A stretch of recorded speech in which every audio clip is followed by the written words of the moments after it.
मेरे प्यारे डीमन, तुम तो वाकई में बड़े होशियार निकले। मस्त तरकीब से मुझे ये घर दिला दिया और मेरे प्लान के मुताबिक ये घर मुझे मंजिल तक पहुंचाएगा। डेविल तुम पे खुश हुआ माजिकिन, पर तुम ये भूल रहे हो कि मैं अभी भूखा हूं। अगर मुझे खाना नहीं मिला तो मेरे शैतान, आपको नाराज होने की जरूरत नहीं, खाना हाजिर है।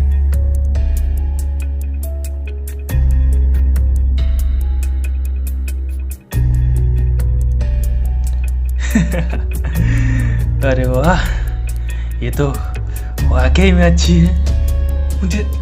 मुझे छोड़ दो, जाने दो मुझे, प्लीज मुझे मत मारो। नहीं नहीं, मैं तुम्हें मारूंगा नहीं इंसान, मैं सिर्फ तुम्हारे आत्मा को खाऊंगा। ऐसा मत करो प्लीज। और क्यों ना करूं, मैं तो छोटी नादान बच्ची को भी नहीं छोड़ता। तुम इंसान शायद एमिली रोज के बारे में भूल गए, वो प्यारी सी नादान बच्ची।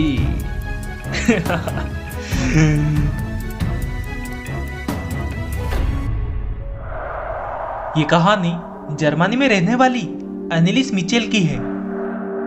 अनेली जब 16 साल की हुई तब उसे काफी दिक्कतें शुरू हुई।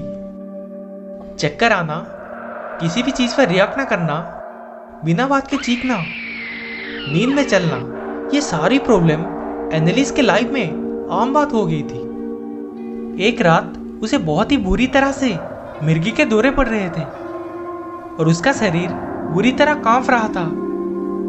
उसके घर वालों ने तुरंत उसे डॉक्टर को दिखाया। डॉक्टर ने बताया कि वो दिमागी रूप से काफी बीमार है और उसकी दिक्कतें और न बढ़ जाए, इसीलिए डॉक्टर ने उसे दवाइयां दे दी, पर दवाइयों का कोई असर नहीं हुआ। दिन पे दिन अनलिस की हालत और खराब होने लगी। एक समय ऐसा भी आया जब अनलिस को लगने लगा कि उसके ऊपर काली आत्माओं का साया है। वो जहां भी जाती उसे आत्माओं का साया दिखाई देता था। उसकी हालत बिगड़ते ही जा रही थी। ना वो चर्च के अंदर घुस पाती थी और ना ही वो किसी भगवान की तस्वीरें देख पाती थी। जब और वक्त बीता तो अनलिस की हरकतें और अजीब हो गई। कीड़े खाना, हाथों के बल चलना, अपने कपड़े फाड़ना और अपने आप को बहुत बुरी तरह मारना। ये सब देखकर उसके घर वालों ने बहुत डर गए और उन्हें भी यकीन हो गया कि वो पोजेस्ड है।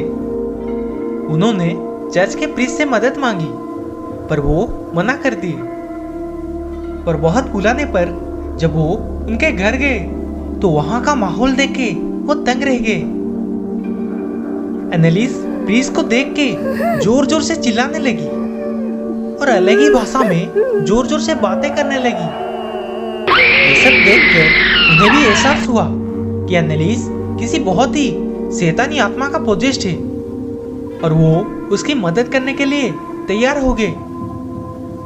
और इसके लिए उन्होंने एनेलिस का एक्सोर्सिज्म करने का फैसला किए।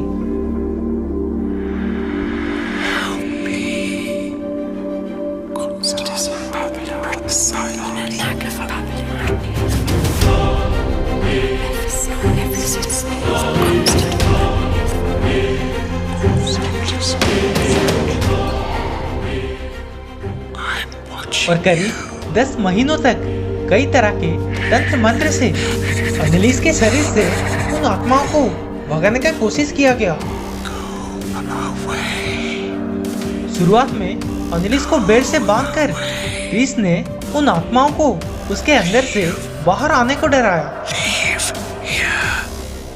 इसके जवाब में उन आत्माओं ने अनलिस के बॉडी को बहुत हर्ट किया। एक्सोर्सिज्म करने पर पता चला कि उसके शरीर पर एक नहीं बल्कि 6 आत्माएं वास करती हैं।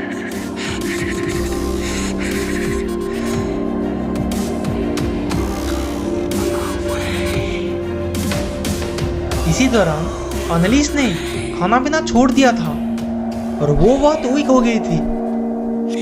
1 जुलाई 1976 को अनलीस की डिहाइड्रेशन और खाने की कमी के कारण मौत हो गई। प्रिंस और उसके पेरेंट को उसके डेथ के जिम्मेदार मानकर उन्हें अरेस्ट कर लिया गया और मुझे वो नन्ही सी जान को खाने का मौका मिल गया। क्या तब भी मेरे मन में दया आई? मेरे प्यारे इंसान, मैं गॉड नहीं हूं जो कि तुम पे दया दिखाऊं। मैं हूँ